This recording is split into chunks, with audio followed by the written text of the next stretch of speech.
Hello മക്കളെ, നിങ്ങളെല്ലാവരും CUET exam എഴുതാൻ വേണ്ടി റെഡി ആയിക്കൊണ്ടിരിക്കുകയാണ്.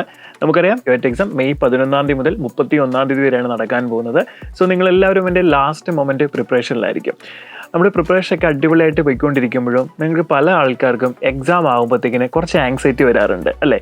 അത് സ്വാഭാവികമാണ്, എല്ലാവർക്കും വരുന്ന കാര്യം തന്നെയാണ്. എങ്ങനെ ഈ ആങ്സൈറ്റിയെ നമുക്ക് മറികടക്കാൻ സാധിക്കും?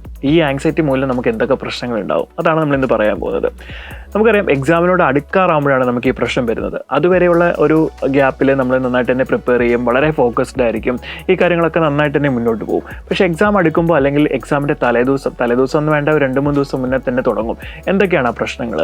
എനിക്ക് എക്സാം നന്നായിട്ട് തന്നെ എഴുതാൻ സാധിക്കുമോ? എക്സാമിന് ഞാൻ പഠിച്ച പോലത്തെ ക്വസ്റ്റ്യൻസ് ആണോ വരുന്നത്? എക്സാമിന് എനിക്ക് ടൈം മാനേജ് ചെയ്യാൻ പറ്റുമോ?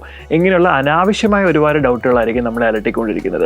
ഈ ഒരു കാര്യം കൊണ്ട് തന്നെ എക്സാമിന് നന്നായിട്ട് പ്രിപ്പയർ ചെയ്യാൻ പറ്റുന്നതിനപ്പുറം എക്സാം ഹോളിൽ നന്നായിട്ട് തന്നെ അറ്റംപ്റ്റ് ചെയ്യാൻ പറ്റാതെ പോകുന്ന കാര്യങ്ങളാണ് നടക്കാൻ പോകുന്നത്. സോ ഇങ്ങനെ വരുന്ന സമയത്ത് നമ്മൾ നന്നായിട്ട് പ്രിപ്പയർ ചെയ്താൽ പോലും ഉദ്ദേശിച്ച ഒരു രീതിയിലുള്ള റാങ്ക് നമുക്ക് കിട്ടാതെ വരും. സോ ഇങ്ങനെ ഒരു ആങ്സൈറ്റി വരുന്ന സമയത്ത് നമ്മൾ ഉദ്ദേശിച്ച രീതിയിലുള്ള റാങ്ക് പോലും നമുക്ക് കിട്ടാതെ വരുന്ന ഒരു അവസ്ഥയാണ് ഉണ്ടാവാറുള്ളത്. ഇതിനെങ്ങനെ നമുക്ക് ടാക്കിൾ ചെയ്യാനായിട്ട് സാധിക്കും? അതിൽ ഫസ്റ്റ് നമ്മൾ ചെയ്യേണ്ടതെന്ന് വെച്ചാൽ നമ്മൾ സിസ്റ്റമാറ്റിക് ആയിട്ട് പഠിക്കുക എന്നുള്ള കാര്യമാണ്.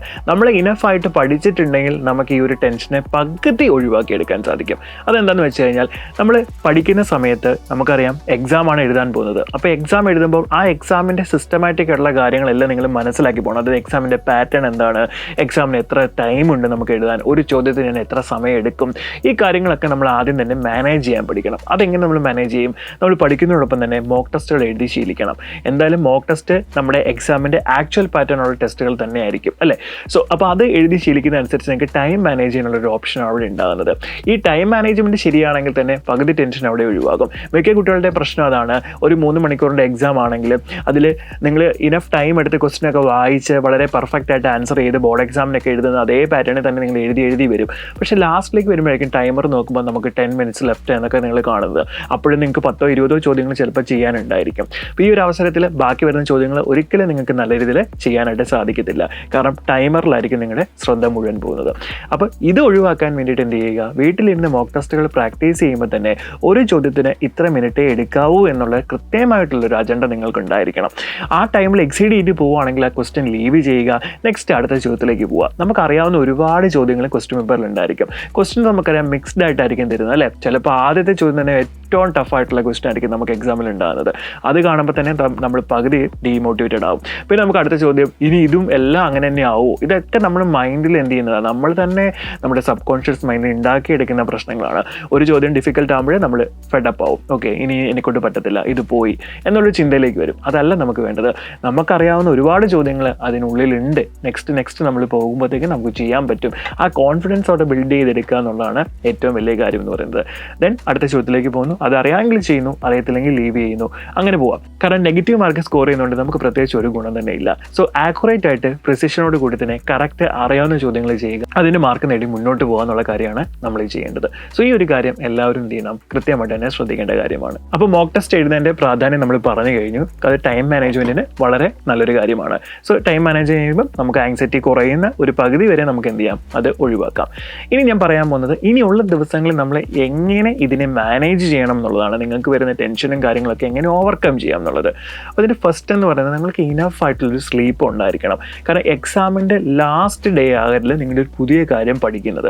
നമുക്കറിയാം, നമുക്ക് അങ്ങനെ ഒരു ചിന്ത വരും. അതായത് ഇനിയും പഠിച്ചത് ഇനഫാണോ, പഠിച്ച് തീർന്നോ, അതോ കൂടുതൽ കാര്യങ്ങളും കൂടെ നോക്കണം. അപ്പോൾ നിങ്ങൾക്ക് ഇങ്ങനെ ഇരിക്കുമ്പോൾ തോന്നും, അയ്യോ അതേ പഠിച്ചാൽ മറന്നുപോയി, അല്ലെങ്കിൽ അത് എനിക്ക് ഓർമ്മയില്ല, ഇതും കൂടെ പഠിക്കണോ എന്നുള്ള പല ചിന്തകൾ വരും. അപ്പോൾ നിങ്ങൾ എന്ത് ചെയ്യും? പുതിയ കാര്യങ്ങൾ പഠിക്കാൻ പോകുമ്പോഴത്തേന് അത് ചിലപ്പോൾ നമുക്ക് നമ്മുടെ ബ്രെയിനിലേക്ക് സ്റ്റോർ ചെയ്യാനൊരു കപ്പാസിറ്റി നമുക്ക് ഉണ്ടാകത്തില്ല. കാരണം നമ്മൾ പഠിച്ച സാച്ചുറേറ്റഡ് പോയിന്റിൽ എത്തിക്കഴിഞ്ഞ് കഴിഞ്ഞാൽ നമുക്ക് ഇനിയും നോക്കുമ്പോഴത്തേക്കിനും നോക്കാൻ പറ്റും, പക്ഷേ അതൊരിക്കലും നമുക്ക് റിസീവ് ചെയ്യാൻ നമുക്ക് പറ്റത്തില്ല. സോ അതുകൊണ്ട് അങ്ങനെയുള്ളൊരു കാര്യം ചെയ്യാതിരിക്കുന്നതാണ് ഏറ്റവും ബെറ്റർ. പഠിച്ച കാര്യങ്ങൾ നന്നായിട്ട് തന്നെ റിവൈസ് ചെയ്യുക, റിപ്പീറ്റഡ് ആയിട്ട് റിവൈസ് ചെയ്തുകൊണ്ടേ ഇരിക്കുക. അത് നമ്മുടെ കോൺഫിഡൻസ് നന്നായിട്ട് തന്നെ എന്ത് ചെയ്യും? ബൂസ്റ്റ് ചെയ്യും. പുതിയ കാര്യങ്ങളൊക്കെ ഇനിയും പോകേണ്ട ആവശ്യമില്ല. ഞാൻ പറഞ്ഞിട്ടുണ്ട്, നമ്മൾ പഠിക്കുന്ന സമയത്ത് നമ്മൾ ഉണ്ടാക്കി വെച്ചിട്ടുള്ള ഷോർട്ട് നോട്ടുകളായിരിക്കണം ഇനി നിങ്ങൾ റിവൈസ് ചെയ്യേണ്ടത്. കാരണം ആ ഷോർട്ട് കട്ടുകളൊന്നും നമ്മൾ എന്ത് ചെയ്യാൻ പാടില്ല, വിട്ടുകളയാനായിട്ട് പാടില്ല. ഓക്കെ, അപ്പോൾ ആ ഒരു കാര്യം വളരെ കൃത്യമായിട്ട് ചെയ്യണം. ഇനി ഉറക്കത്തിൻ്റെ കാര്യം ഞാൻ ഒന്നുകൂടെ പറയുകയാണ്. നിങ്ങൾ ഇനിയുള്ള ദിവസങ്ങളിൽ അധികം സ്ട്രെസ് ചെയ്യാൻ പാടില്ല. അതായത് കൃത്യസമയത്ത് ഉറങ്ങാൻ നോക്കുക, നേരത്തെ ഉറങ്ങാൻ ശ്രമിക്കുക, നേരത്തെ എണീക്കാൻ ശ്രമിക്കുക. അതൊരു സൈക്കിൾ എന്ത് ചെയ്യണം? മാനേജ് ചെയ്യണം. രണ്ടാമത്തെ ഒരു കാര്യം, നിങ്ങൾ ഹോൾ ടിക്കറ്റ് വന്നു കഴിയുമ്പോൾ നിങ്ങളുടെ ഹോൾ ടിക്കറ്റിൽ ടൈം ഉണ്ടായിരിക്കും. നല്ലതായിരിക്കും. ആ ടൈമിൽ നിങ്ങൾ ഉറങ്ങുന്ന ആൾക്കാരൊക്കെ ആണെങ്കിൽ ദയവ് ചെയ്ത് ഇനിയുള്ള ദിവസങ്ങൾ ആ ടൈമിലുള്ള സ്ലീപ്പൊക്കെ ഒന്ന് മാറ്റണം. ഇപ്പോൾ ഉച്ചയ്ക്ക് ശേഷമാണ് നിങ്ങൾക്ക് ഒരു എക്സാമിൻ്റെ സ്ലോട്ട് കിട്ടുന്നതെങ്കിൽ നിങ്ങൾ ഇപ്പോൾ വീട്ടിലിരുന്ന് പഠിക്കുന്ന സമയത്ത് ഉച്ചയ്ക്ക് ഉറങ്ങുന്നവരാണെങ്കിൽ അത് ഒഴിവാക്കണം എന്നാണ് ഞാൻ പറഞ്ഞത്. കാരണം ആ സമയത്ത് നമുക്ക് എക്സാം ഹോളിൽ ചെല്ലുമ്പോൾ ഉറക്കം വരാനുള്ള സാധ്യത വളരെ കൂടുതലാണ്. അപ്പോൾ അതൊന്ന് ബാലൻസ് ചെയ്ത് കൊണ്ടുപോകുക. ഇനഫായിട്ടുള്ള വെള്ളം കുടിക്കുക. ഡീഹൈഡ്രേഷൻ സംഭവിക്കാൻ പാടില്ല. ഇപ്പോൾ നല്ല ചൂടുള്ള സമയമാണ്, നമ്മൾ ടയർഡായി കഴിഞ്ഞ് കഴിഞ്ഞാൽ നമുക്ക് എക്സാം നന്നായിട്ട് തന്നെ എഴുതാൻ പറ്റാത്ത ഒരു അവസ്ഥയിലേക്ക് വരും. സോ നന്നായിട്ട് തന്നെ വെള്ളം കുടിക്കുക.